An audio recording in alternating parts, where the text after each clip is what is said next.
Swan Fury! The price for my sins.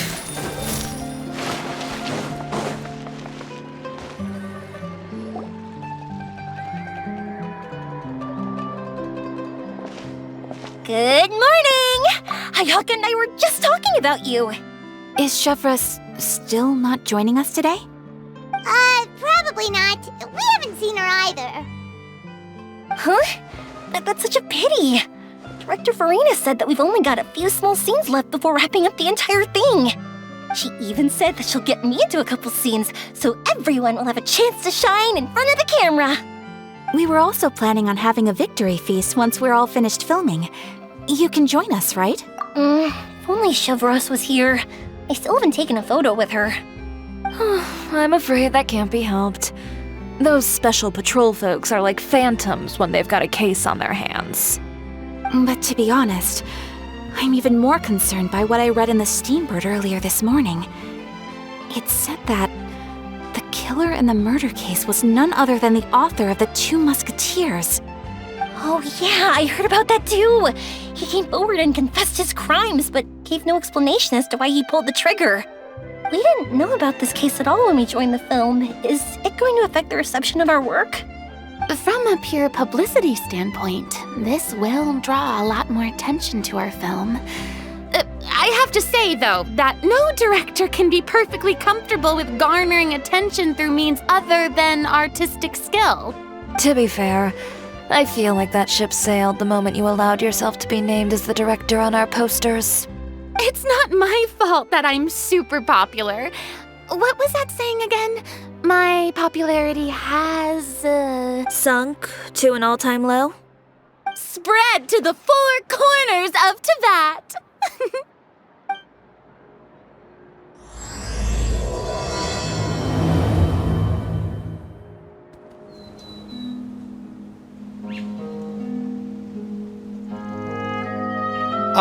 Excuse me, everyone. Xavier! Feels like it's been ages since we last saw you. I've been talking non-stop with the Film Association, and I'm absolutely swamped trying to coordinate the film's marketing. So forgive me for not being around more often, but please believe me when I say that I will make sure everyone's hard work gets the exposure it deserves. Oh, seems like you've been fighting your own battles. Yes, that's one way to put it. Oh, and before we begin the final round of filming, please allow me to finally introduce you to the original investor of our film, Mr. Morris. A pleasure to meet you all. Yes, glad to make your acquaintance, Mr. Morris.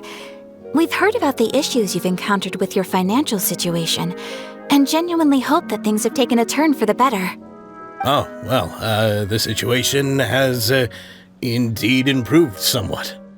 Don't worry, Mr. Morris. Accidents and last-minute challenges happen all the time. There's no need to blame yourself over it. The good news is that we're almost done filming now. And I would even say that this is the best story I've ever seen. Is that so? I see, that's great news. All right, now that we've gotten all the pleasantries out of the way, let's get this show on the road. We'll mostly be filming typical people and scenery from the streets today to improve the sense of environmental ambiance in some parts of the film. Oh, and there'll be a cameo for Mr. Kamisato and Miss Yoimiya as well. They'll be used to show outsider perspectives on the fates of the 2 Musketeers. That's right. Ayato should be here any minute. Excellent! Then let's start with the scenery shots. Camera and clapper loader, you're up. Yep, we'll be ready. Remember, all we need are some wide zoom shots of the streets. If you happen to find some particularly lovely patches of flowers and grass, feel free to grab some close-ups of those as well. Ready? Lights! Camera! Action! Okay, now move the camera slowly. Try to focus on that flower. What's wrong? Just adjust the focal length a bit. Something the matter? Huh? But Wasn't it working fine for all the days before? Veronique, can we try a different camera? No problem. How about this one? All right, let's give it another try. Lights! Camera! Action! Don't tell me. This one is broken too? Veronique, do we have any other spare ones we can use? I'm afraid we only brought these two today. What? Then go find a workshop to get them repaired right away. Oh, and you too, Bono. Go find our spare camera in the warehouse and bring it back to the set. On it. Greetings, everyone. My apologies for the delay. Is something the matter, Ayaka? It seems like there are some issues with the filming equipment today. We're stuck for the moment. I see. Well, let's not just stand here twiddling our thumbs. Actors, to the makeup booth. We'll start on the next scene as soon as we get a working camera. The people at the workshop told me that the part which holds the lens in place seemed to have fallen off. That's super strange. It was perfectly fine just yesterday. Well, no time to dwell on that now. Let's get back to filming. Ahem! Quiet on set! Places, everyone! Lights! Camera! Action! By the way, have you heard about that recent murder case? Yes, I have. It seems that they've caused quite the commotion in the city. I heard that the chief of the guards is so mad about not catching the culprit that he's about to explode. Oh? I find that quite hard to imagine, considering how he already looks most days. Director, we have a problem. Oh, we're in the middle of a take! Couldn't you wait until we wrapped up this scene? No, Director, our film, all the finalized film that we've been keeping in the case has disappeared. Oh, wait, what did you say? Mr. Bono, please take me to where the film was kept right away. I'm coming too. No, Yoimiya, you have to stay here. Oh. Okay, listen up. Everyone who's not working on this current scene can go with Bono to look for the film. Everyone else, stay put and wrap up the scene. Unbelievable. How could all these problems happen in just one day? We're back. How did it go? Did you find the film? We found it in the sewers. Huh? In the sewers? Is the film still okay? We discovered it just in time, so we should still be able to salvage it. The others are checking now to see if we lost any specific scenes. Oh, you scared me for a moment there. I nearly thought we had lost everything. I really don't want to experience that feeling of despair again. Okay, but who could have stolen the film and dumped it there? Could it be, some competitors working on other films? But if they wanted to harass us, why wait until the last day? Okay, we don't have time to really look into it right now. Let's strike while the iron is still hot and wrap this thing up once and for all. Yeah, let's finish it.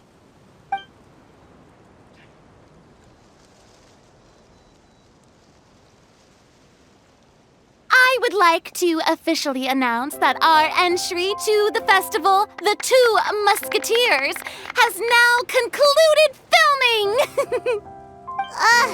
Paimon is spent. It's so late already.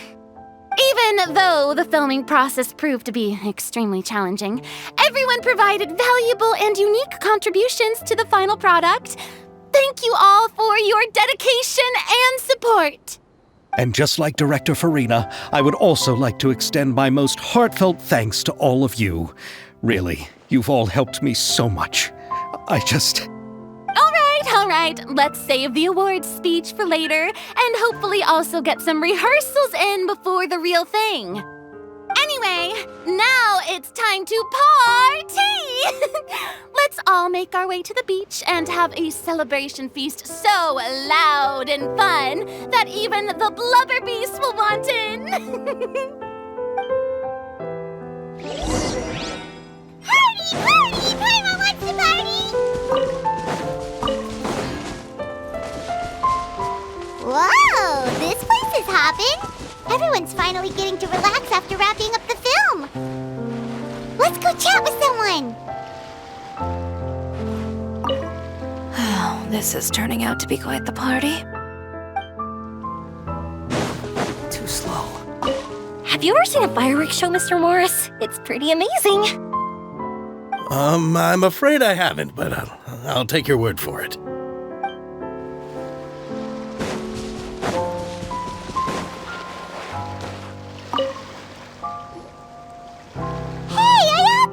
How's your work been going? Everything went rather smoothly. Thank you for your concern. Ayato told me that we've already confirmed the dates for some Inazuma Fontaine cultural exchange events. So the next time we visit, we'll be doing so in our capacities as the representatives of the Yashiro Commission. Oh, that's great! Then maybe Paimon will be able to find Fontaine detective novels in Inazuma from now on! Oh, wait. Wouldn't Yoimiya get upset if that happens? That would be stealing some of her business. You've got a point. She's always complaining that light novels have become bland and too predictable after all. The cultural exchange won't only feature literatures of both nations, of course. We have also made plans for cross-cultural engagements in the fields of gourmet cuisine, toy making, and artisan craftsmanship. Whoa! Paimon's getting super excited now! When the time comes, be sure to visit and participate in all the events.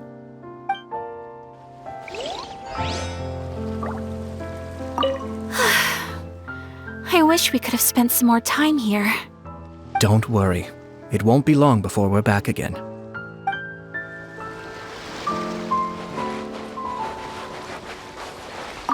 I was thinking, if this film turns out to be a success, could I ask the two of you to stay and be a part of my crew?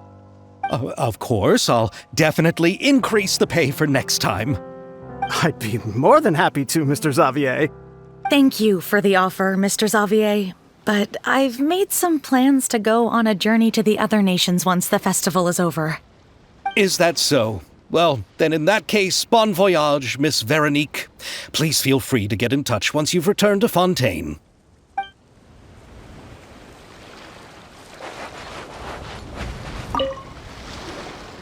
Furina! Oh, my darling clapper loader and camera operator. You've both worked really hard. Paimon thinks you worked even harder than us. Honestly, Paimon was getting a little tired of playing with the clapperboard by the end of it. Worst of all, Paimon started having dreams of you shouting, "Lights, camera, action!" into Paimon's ears. The actual dream can't even start until you've yelled that. Hey, if anything, shouldn't I be more grand and delightful in your dreams? We've been through so much together, and that's how your brain remembers me? That's not Paimon's fault. We've just used the clapperboard too much lately. Anyway, what's most important is that we've wrapped the film. I'm pretty confident that we'll take first prize. Hey, no need to mention the official name. Wait, now that you mention it, if we did win the prize, would Furina just get a statue of herself? Come on, I don't need that kind of attention. Xavier can accept the reward on our behalf. But just imagine! Furina accepting the Furina Award and holding a Furina statue. I'm going back to my dessert now. You all can keep discussing that on your own.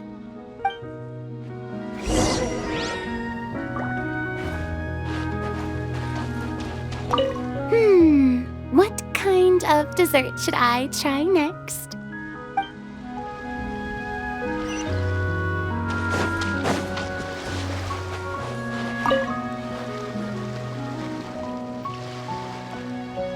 Chiori! Hey, you two. Are you not really into these kinds of big social occasions? Not particularly. But this is still better than Fontaine Fashion Week. But if this film becomes a big hit, people will definitely come flocking to your shop. Yes, that's highly likely. As long as the film can premiere as planned. Are you still worried about the case? That and all the obstacles we had to face today. You're right. It's as if all our bad luck just manifested at once. But why today of all days? No, it's nothing. We've already delivered the film to the editors, so there should be nothing more to worry about. How are you doing, Mr. Morris? You having a good time? Well, you could say that. Do you happen to know when the party is scheduled to end? Judging by how much fun everyone's having, I'd say probably not until well after midnight. Is there something that you still have to take care of at home, Mr. Morris? Oh, well, I'm just not a late night person, so I might take off shortly. Oh no! Silly me. I almost forgot something super important. Oh, what is it? I prepared a whole batch of fireworks for the party, but I forgot to bring them over from the warehouse. Fireworks, you say? That's, truly a pity. Sorry things didn't go as planned. Could you help me carry them over, Mr. Morris? I won't be able to fetch all of them by myself. Me? Are you sure that you can't find anyone else? I just wanted to make this a surprise for everyone. The warehouse isn't far from here. We'll be there in no time. Pretty please, Mr. Morris. These are some of the best fireworks I've ever made. So I also want you to see them before you leave. They're stunning. I promise that they'll be a once-in-a-lifetime experience that you'll never forget. But... It's okay. Just come with me. If we're sneaky enough, nobody else will see us leaving. All right. The warehouse is right over here. I moved the fireworks there in advance, so it shouldn't be too much work bringing them back. It's still a ways away from the party. Sorry about that, Mr. Morris. It's probably because I'm used to carrying fireworks all the time, so it doesn't feel like a lot of work to me.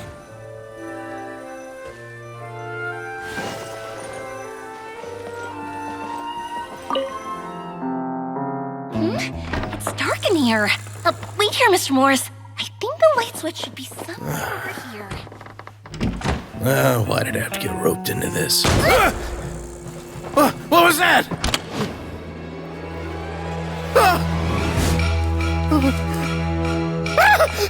Who's there? Get me out! Get me out of here! Did you really think you'd get away, Morris?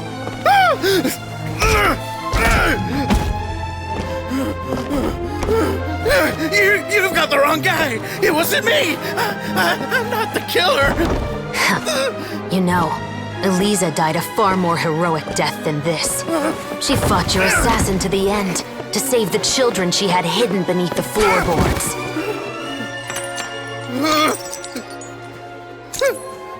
That is Eliza's pendant, the one with a photo of you two inside. The one you gave her. Ring any bells? It's a fake! It has to be! There's no way! No way your assassin didn't destroy it, you mean?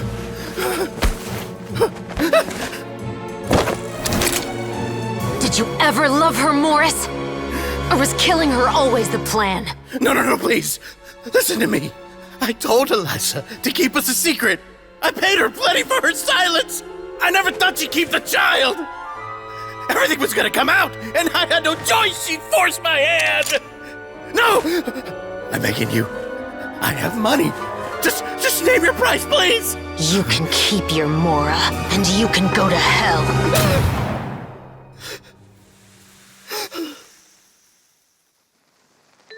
I'm Captain Chevreuse of the Special Patrol. Morris, you're under arrest for Eliza's murder.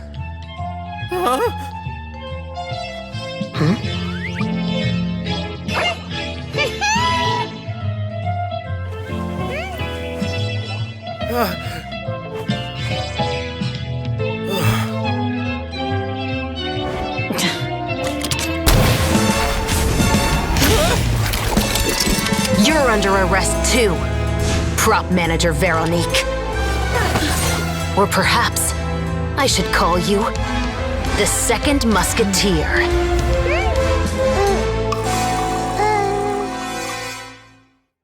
Wait, what's going on? This wasn't in the script. Drop the gun, Veronique. Why? Why would you keep me from exacting revenge on this heartless monster? Drop your weapon. This is my final warning.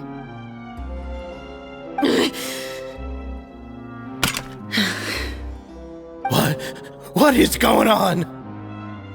Do I have to spell it out for you, Morris? Everything that took place just now was staged to get you to confess the truth. But this last part is all improv, of course.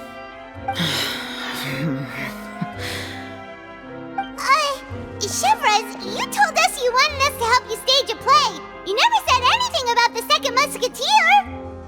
It's because even I had no way to confirm my theory until now. Thank you for your performance, Yoimiya. Could I trouble you to go and bring in the other Special Patrol members? They should be on standby just outside. Oh, and please tell the other cast members not to worry about us. We'll be rejoining them shortly. On it!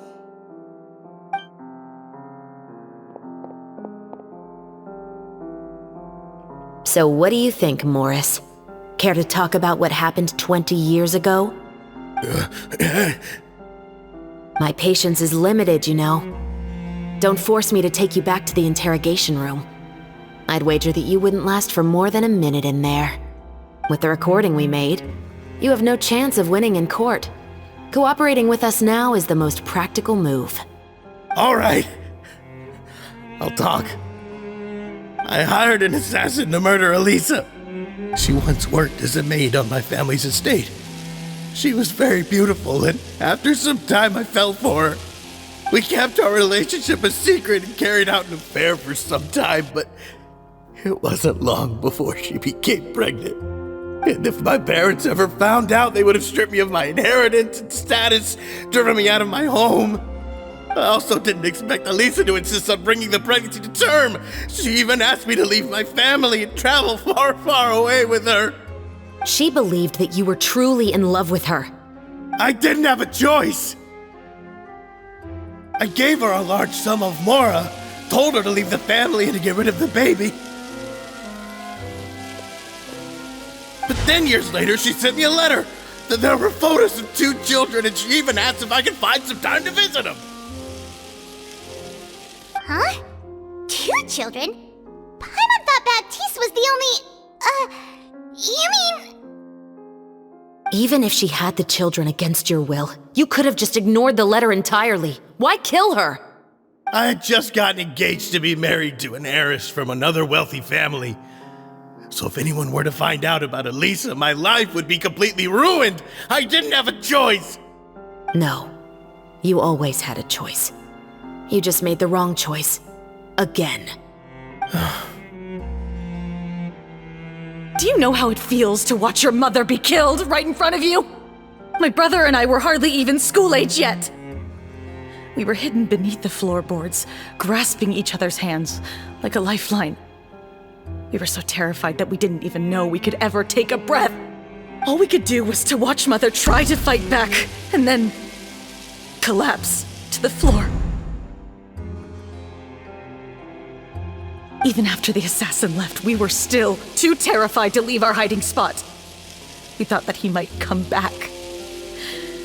It was only until the next evening when we finally climbed out and gathered around our mother.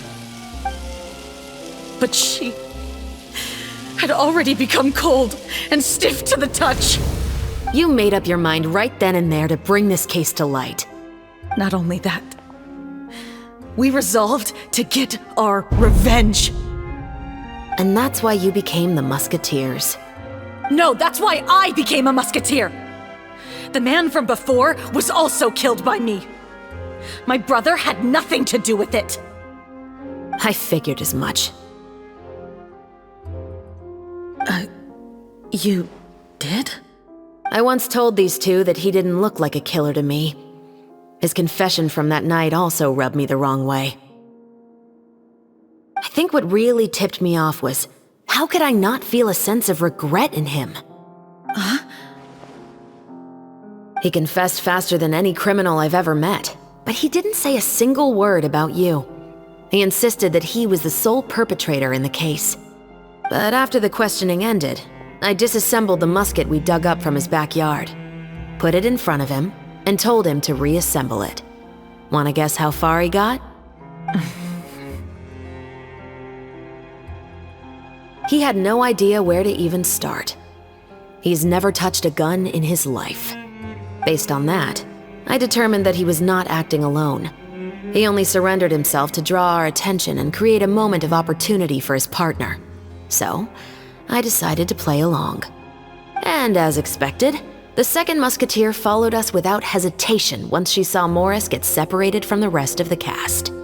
Besides, why else would he call the novel The Two Musketeers?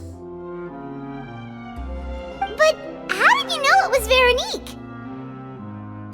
I figured it out the moment Baptiste told me his father's name. That so-called financial crisis was all just a ruse.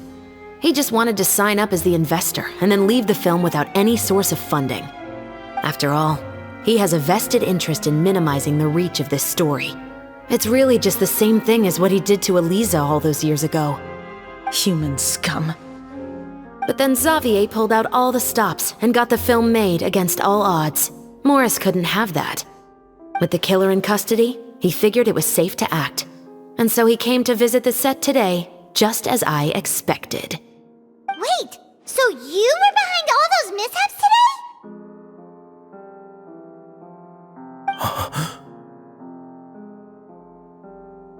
As for the identity of the second musketeer, I assumed they'd probably stay close to Morris and look for an opening.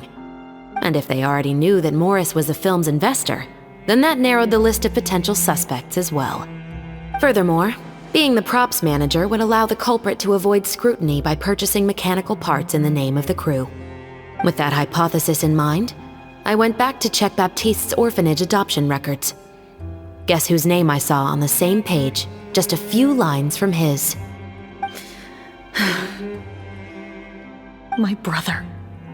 He trusted you. As in, he trusted me to perform the deed on his behalf? He trusted you to stand on the side of justice. I am. I thought you could do it as well.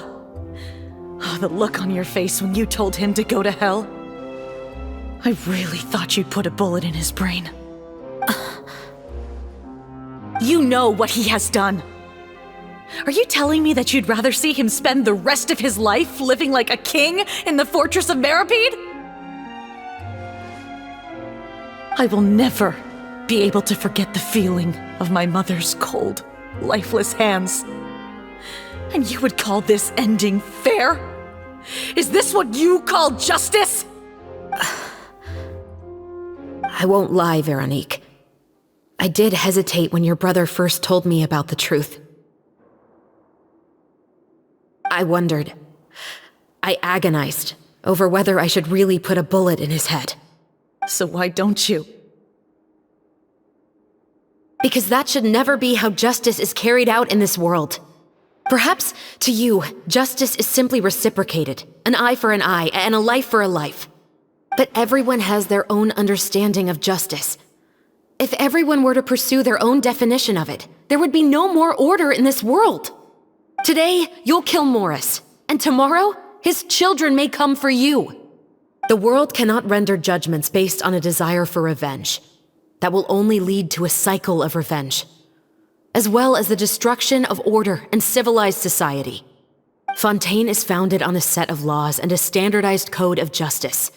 That is why we are the nation of justice. But with all that said, I will promise you this. Morris will not lead a cushy life in the fortress of Meripede. Chevreuse, the rest of the special patrol is here. Thank you so much, Yoimiya. Letelier, Terena, please take them away.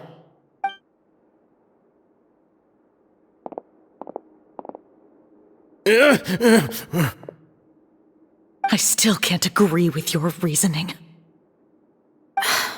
I know. Justice has not been delivered. At least, not today. Chevreuse. Let's go. We should give an explanation to the crew. Thank you for your concern. I'm fine. I'm just thinking about the things in life that have driven people to take justice into their own hands. Who would have thought Morris would turn out to be... I'm at a loss of words. How could he have done something like this?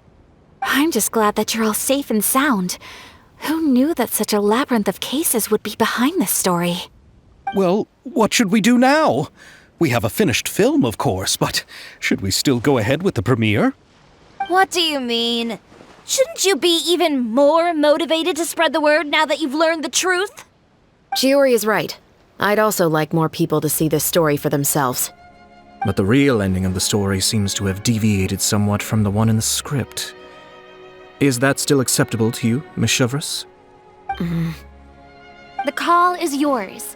We still have time to reshoot an ending if that's what you'd like. No, it's fine as is. I like what we have for the catharsis. Romanticism is what gives works of art their appeal. Fiction is able to explore means of restitution that could never work in real life. Just like the real world, the world of stories also has its own set of rules and justice. These different possibilities are what initially drew me to reading in the first place. Sounds good to me. I support your decision. What about Veronique? Will she be okay? She will soon face her judgment alongside her brother and Morris. If I had to guess, they'll probably all be sent to the fortress of Meripede. I'll make sure to give Risley a heads up about it. Oh, you mean that kind of heads up? Exactly. Ahem. All right, then the matter's settled. Now that everything's been taken care of, there's no reason for us to keep looking all gloomy and grumpy. Let's get back to the feast and enjoy each other's company. We'll be starting the post-production process tomorrow. You should join us, Chevreuse. You missed the first few hours of the party, didn't you? All right. Count me in. Then I'll wait for you over there. There's still some good news that I'd like to share with Chevreuse. Traveler, Paimon, could you wait for me by the sea after the party ends? I'd like to go on a brief walk with the two of you. Thank you very much.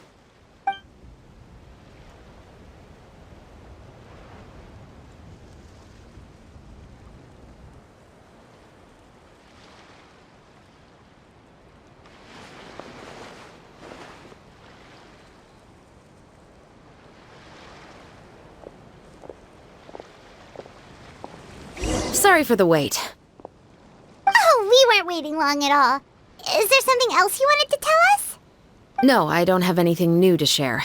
I just felt that since you were my investigation partners, I should have another conversation with the two of you. Traveler, how would you have responded to Baptiste's request if you were in my shoes? Is that so? Well, thanks for sharing. When I was young, my father often took me here to swim. We'd come rain or shine, even when it was freezing cold. He told me that swimming was the best activity to train one's strength of will. You could never give up before reaching the shore, especially when the water was cold. Oh? Why's that? Because the moment you give up would be the moment you die. At that point, I still hadn't received my vision. One winter, the chilly wind felt almost like knives on my skin, and the seawater was so frigid that it numbed my toes the moment I stepped in. I cried and begged my father to spare me from having to swim across, but he wouldn't listen. He used to be a member of the Special Patrol as well. You could say it was his way of educating his children. That sounds awful. When he saw that I wouldn't stop crying, he just picked me up and tossed me into the icy water.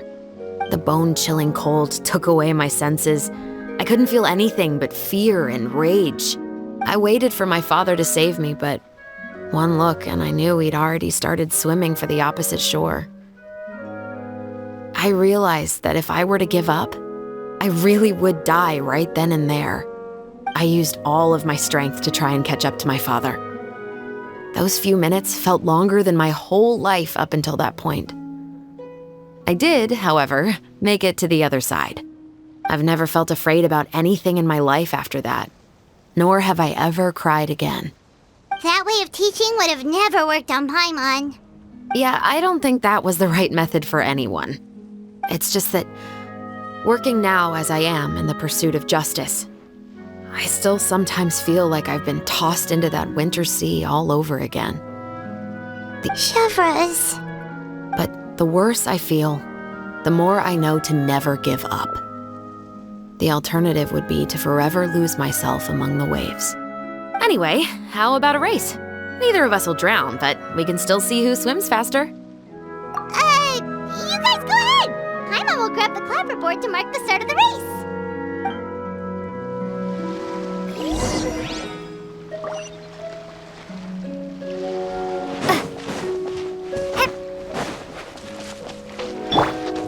Final warning!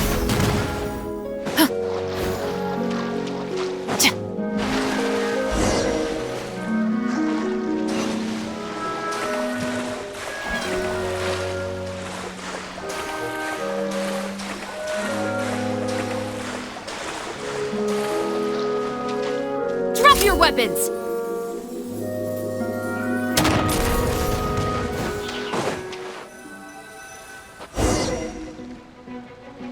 Whoa, that felt good. You were so fast in the water, Chevreuse.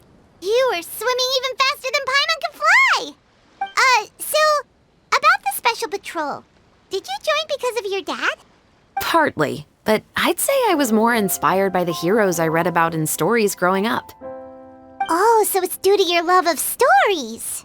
Of course, it was only after I joined the Special Patrol that I learned that truth is often stranger than fiction. Come on, let's walk a bit more.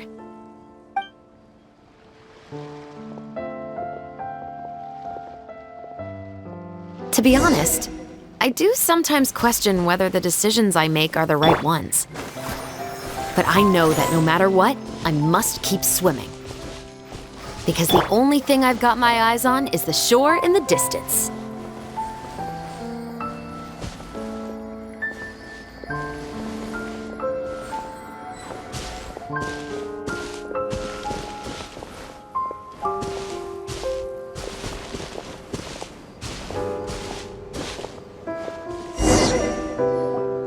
Thank you for coming on this walk with me.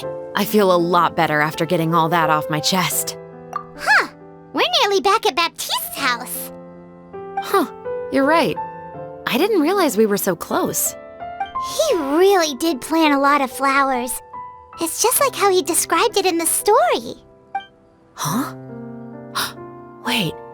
Paimon, Traveler, look! The rainbow roses in the garden. They're in full bloom now.